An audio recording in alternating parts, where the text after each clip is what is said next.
Yes, we can hear you. Okay. Can I share the screen now?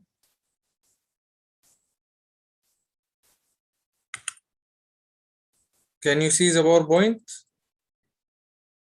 The presentation, or you can't? Not yet. So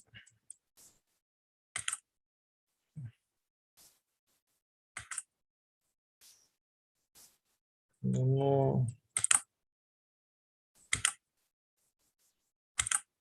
Okay, now can you see the presentation? Yes, we can see it now. Okay. So hello everyone. Today we're gonna talk about the relational data model. Okay. At first, I need to introduce to what is the meaning of the relational data model. Okay. So data models generally must capture the data structure and the characteristics and the relationships between the data and the validation rules applied to this data and constraints as well. Okay. The relational data model is a type of the information models. Okay. And the information models has many types, like the hierarchical data model, the network data model, the object relational data model.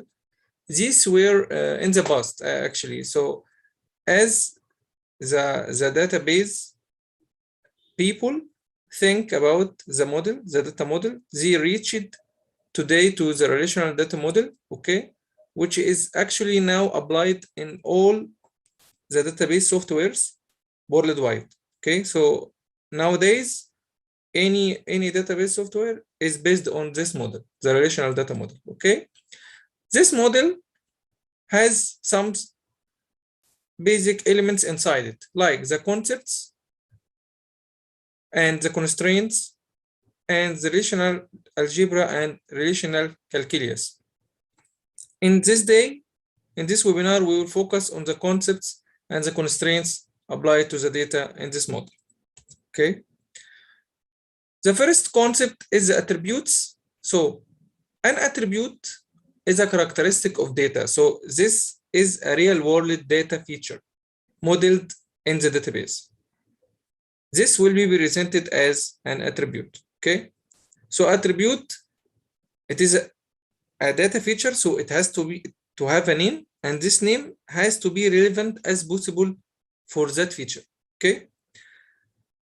Informal terms for this attribute, like we call it a column in the table or a field in the data file. So if you look here at the cars relation or this table, okay, as you see, model here of the car is an attribute, like the producer of the car, the type of the car.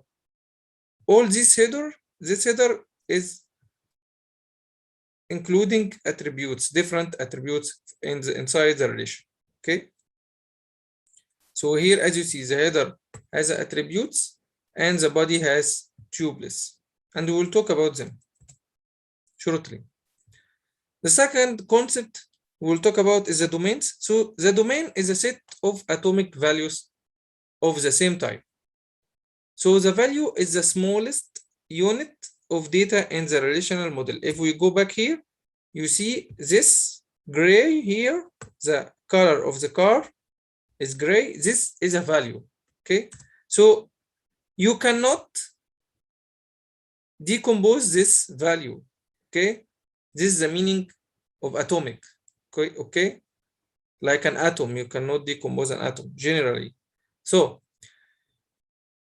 the domain for the producer is the set of all the possible car producer names, like BMW, Mercedes, Audi. The attribute always has a domain associated. Okay, so the domain has a name, so we can reference to it, and also it has a dimension. The dimension is the number of values that the domain has. For example, the fuel attribute domain has only two values, gas and diesel. If we go back here to the fuel attribute, you will see that the values of this fuel type is gas or diesel all the way. So this domain of the fuel has only two values, gas and diesel. Okay. So as you see, the domain can be seen as a pool of values from which the actual values appear as attributes. Okay. What the tubeless is? Tuple is an ordered set of values that describe data characteristics at one moment in time. Informal terms used for tubeless are row in a table or records in a data field. If you go back here, you see in the body of the cars relation, this row of data concerning a certain car is called a tuple. Okay. So what is a relation is? A relation is the core of the relational data. Okay. So a relation on domains D1, D2 to Dn consists of a heading and a body. Okay. Okay. So the relation has some properties. The first property is the degree, the relation degree. The relation degree is the number of attributes in this relation. Okay. The second property is the relation cardinality. This means the number of tuples in this relation. The relation instance means the state in which the relation exists at one moment. Informal terms used for the relation are table or data file. As you see here in the cars relation, okay, if we need to see what is the degree of this relation, so it is the number of the attributes. Count with me, so 1, 2, 3, 4, 5, and 6. So the degree of this relation is 6. The cardinality is the number of tuples. How many tuples we have here? 1, 2, 3, 4, and 5. So we have 5 tuples. Okay. So what about the schemas? A database schema is a formal description of all the database relations and all the relationships existing between them. So a database can have more than one relation. And this is a normal thing, actually. There is no database that have only one relation. Okay. And these relations are connected to each other, and we will see now how they are connected generally. They are connected through the keys. This is the second concept that we will talk about. So the relational data model use keys to define identifiers for a relation tuples or rows, as we said. A candidate key is a unique identifier for a tuple in a relation. The candidate key must have the following features. First is uniqueness, which means that at any given time, no two tuples of relation can have the same values of the attributes contributing to this candidate key. So the candidate key can be one attribute or more. The second property of a candidate key is the minimality. So none of the attributes contributing to the candidate key can be discarded from it. If we do this, the candidate key will be destroyed, or the uniqueness property of it will be destroyed. So it will not be a candidate key. So here we add two attributes to the car relation that we saw before, which are the serial number and the identification number. In this new cars relation, we have three candidate keys. The serial number is a candidate key because it is unique. No two cars have the same serial number. Okay. And also the identification number is a candidate key because no two cars have the same identification number. Okay. And the whole attributes together is the third key, because this whole attributes will not be the same for two cars, for any two cars in the relation. Okay. So the candidate key sometimes is called a unique key. A unique key can be specified at the data definition language, which we are abbreviating as DDL level, using the unique parameter besides the attribute name. Okay. So we may write unique before this attribute, which is the serial number. Okay. For example, So if a relation has more than one candidate key, as here in the new course relation, okay, the one that we choose to represent the relation is called the primary key. Any remaining candidate key that we don't choose is called alternate keys. Okay. So a primary key is a unique identifier of the relation tuples. The database relation all the time, it has a primary key. So any relation in any database must have a primary key. Okay. So relational database management systems allow a primary key to be specified the moment you create the relation. So we can specify the primary key at the moment you create this relation in the database. The DDL, which is the data definition language, usually has a primary key construct for that. So we can write primary key before like serial number in the course relation that we saw from seconds, okay? When we define this attribute in the relation.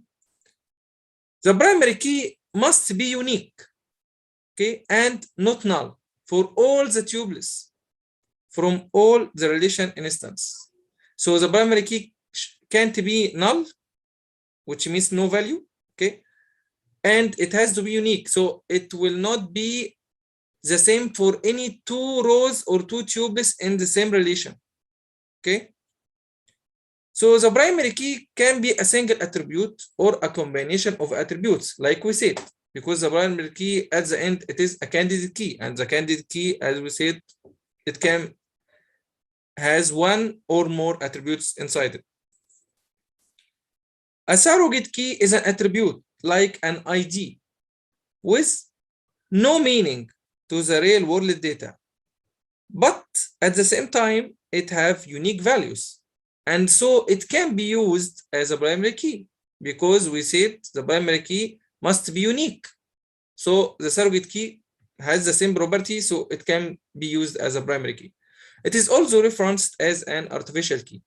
For example, in this correlation, okay, we can add an attribute here called ID and say we will write 1 here, 2 here, 3 here, 4 here, and 5 here. So the values of this ID has no meaning in the real world, okay, but they are unique, so it can be used as a primary key, and this is the meaning of the surrogate key. Another very important key is a foreign key. The foreign key is an attribute or attribute combination in one relation R2, for example, named R2, whose values are required to match those of the primary key of some relation R1. So actually, the primary key and foreign key should be defined using the same domain, okay?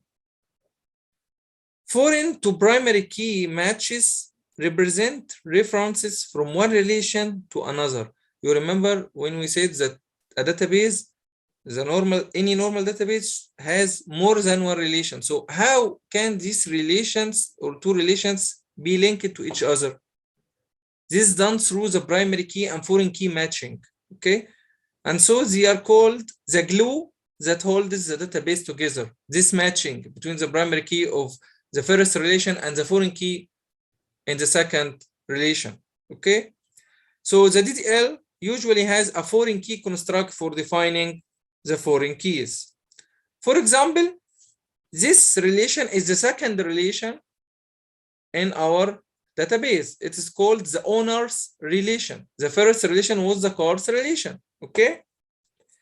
And you remember in the course relation, we said that we can make the identification number of the car the primary key of this course relation. How can I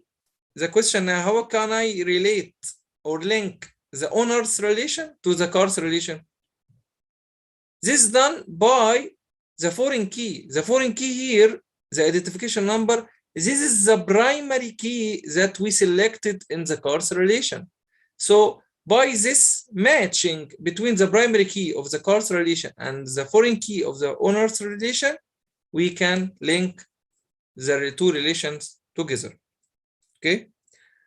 By the way, you see here the primary key in the owner's relation is a surrogate key, which is the ID, because it has no meaning in the real world, but it is unique. 1, 2, 3, 4, 5. So no two values are repeated. So it can be a primary key of the relation. Okay. Now we will talk about the relational data model constraints.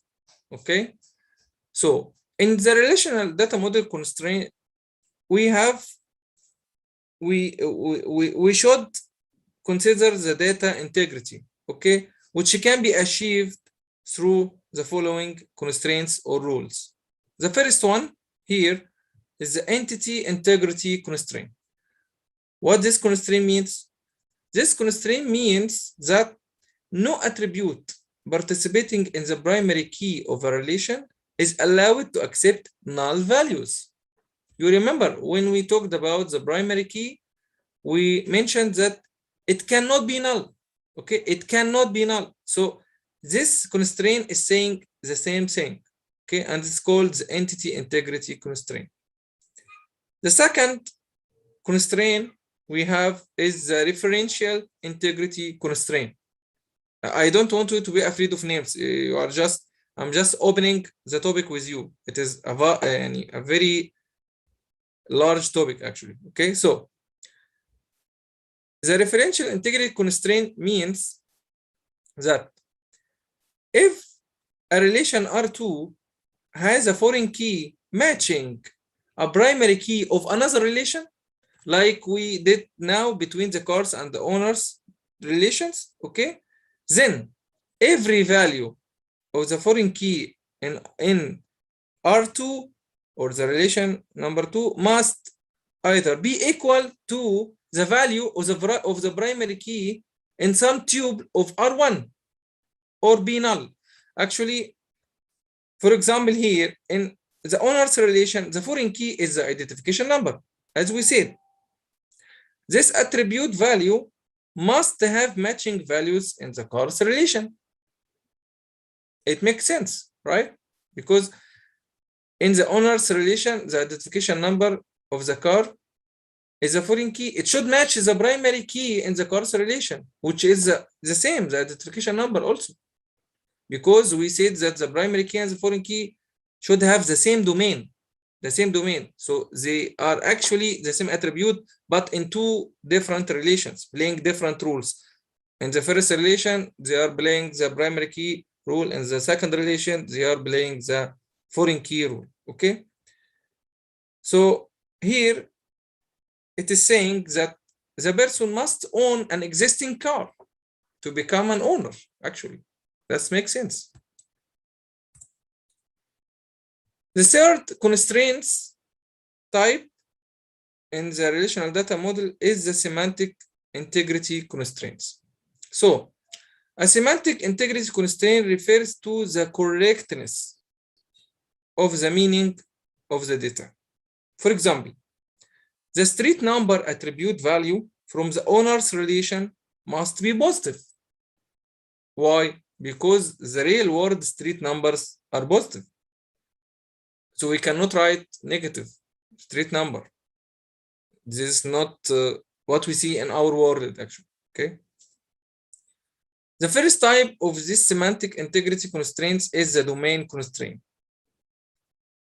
The domain constraint implies that a particular attribute of a relation is defined on a particular domain. As we said, each attribute has a specific domain. Okay, the column in the table, you remember, like the identification number, the fuel, this stuff. For example, the street attribute domain of the owner's relation is car 20. Why car 20? Because streets have names in general.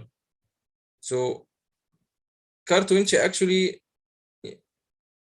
it is like a string. We are calling it a string because you know, a name of the street.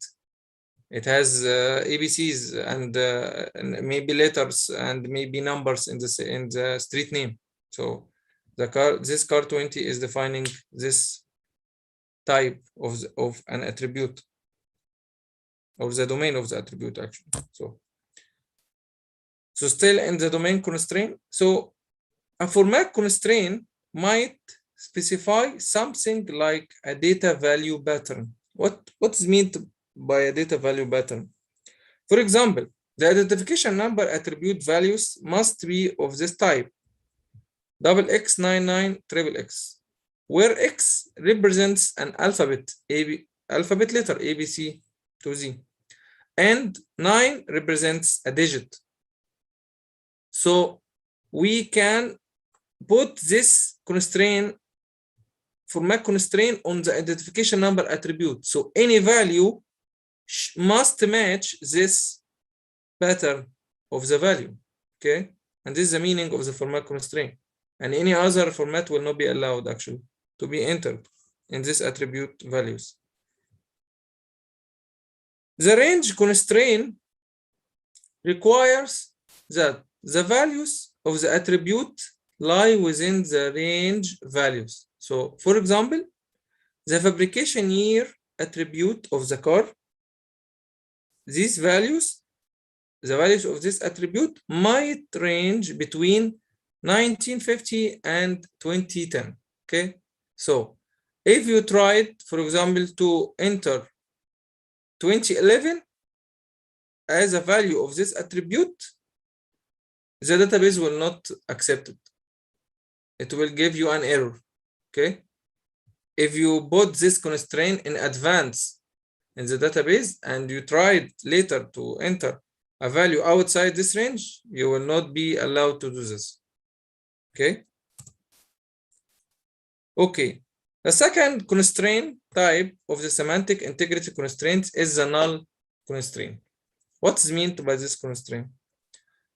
This constraint means, or it specifies, that the attribute values cannot be null. Okay. So, for example, the first name and last name attributes values cannot be null. Okay. Why? In the cars relation. Because this means that a car owner must have a name. A car owner must have a name. If you go back here, sorry, in the owner's relation, in this owner's relation, here is the first name and last name of the owner. These two attributes cannot be null because an owner of a car must have a first name and last name. This is not an option actually. So this is a null constraint. Here, apply it to the first name and last name attributes. Okay. Okay. The third constraint type of the semantic integrity constraints is the unique constraint. So what is meant by a unique constraint? A unique constraint specifies that attribute values must be different. For example, in the cars relation, the serial number attribute values must be unique. Why? Because it is not possible to have two cars and only one engine. If we go back to the cars relation, let's go back to it here. In the cars relation, the serial number attribute here, it is impossible for two cars here to have the same serial number, right? This makes sense. Why? Because this serial number actually is the serial number is belonging to the engine of the car, and each car motor have a unique serial number, belongs to it only, not to any other car in this world. So two cars cannot have the same serial number. Okay, and this is the unique constraint that we are talking about actually here.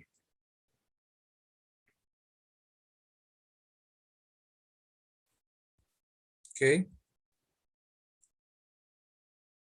so the fourth type of constraint inside the semantic integrity constraints is the check constraint. What's meant by the check constraint? The check constraint specifies a condition or a predicate on a relation data, which is always checked when data is manipulated. For example, the fabrication year of a car cannot be greater than the current year. This makes sense, right? Or a car can be owned by a single person, because a car cannot be owned by more than single person at a moment in time. Must be one person. So this type of constraint can sometimes be specified in the database using a check construct. So a check here is a keyword actually used inside the SQL databases, based databases, okay, like Microsoft Access or any SQL database, Oracle, this stuff. The check constraint can be checked by the system before or after operations like insert, update, delete. Actually, here in insert, update, delete, you are inserting tuple data. You are inserting the attribute values of a new tuple, for example, in the course relation. Okay, so you are inserting a new tuple or updating already existing tuple inside the relation, or you are deleting. You are deleting a tuple, for example, or deleting an attribute, the value of an attribute, for example. Okay, so this is all what I wanted to share with you today. I'm thanking you for your time, and I'm guessing this is time for the questions and the answers. So go ahead. Okay, thank you, Engineer Moment, for this great presentation. It was clear and full of information. Now it's time to receive the attendees' question, but we will take 3 minutes break just to fill in the feedback forms that I will send in the chat box. Okay.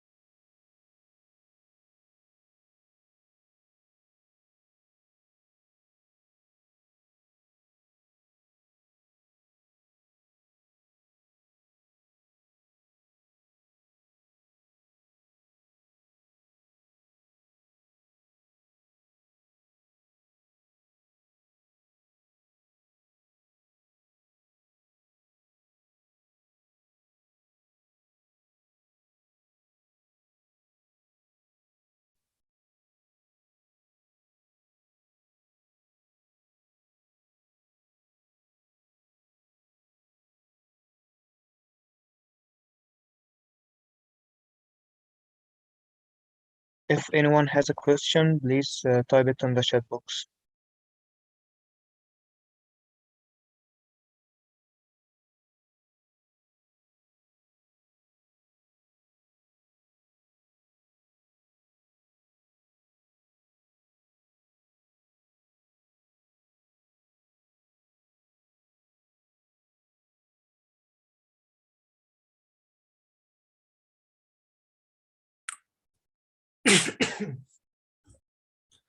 So there is a question from, I guess, Osama.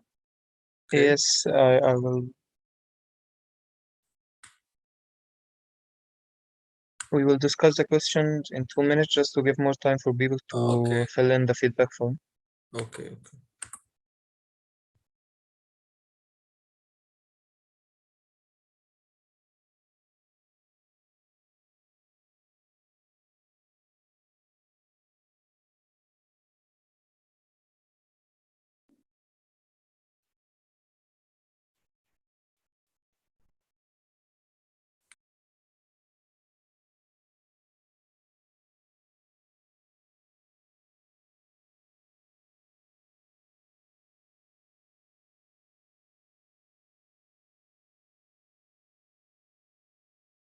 Okay, we will take your questions now. There's a question from Osama asking if one owner has two cars, how would we work with constraints?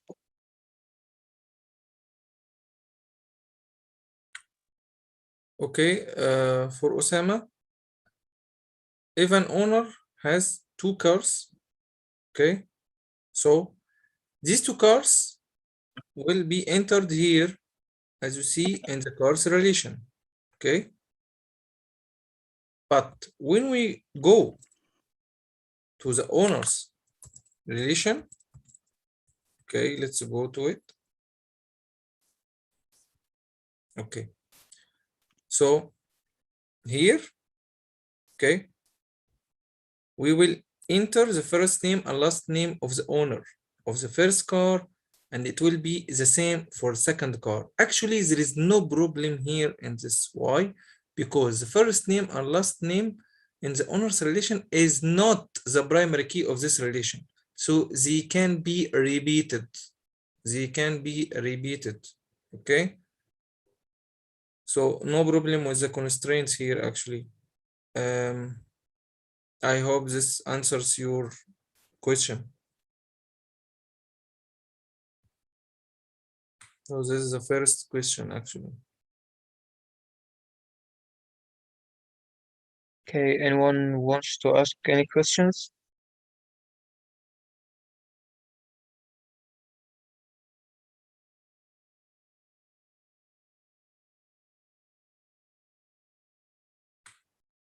Okay, this is all for today. Thank you, Engineer Mu'min, for this presentation. I really like that data analytics field. And I'm thinking that I will go deeper in this field.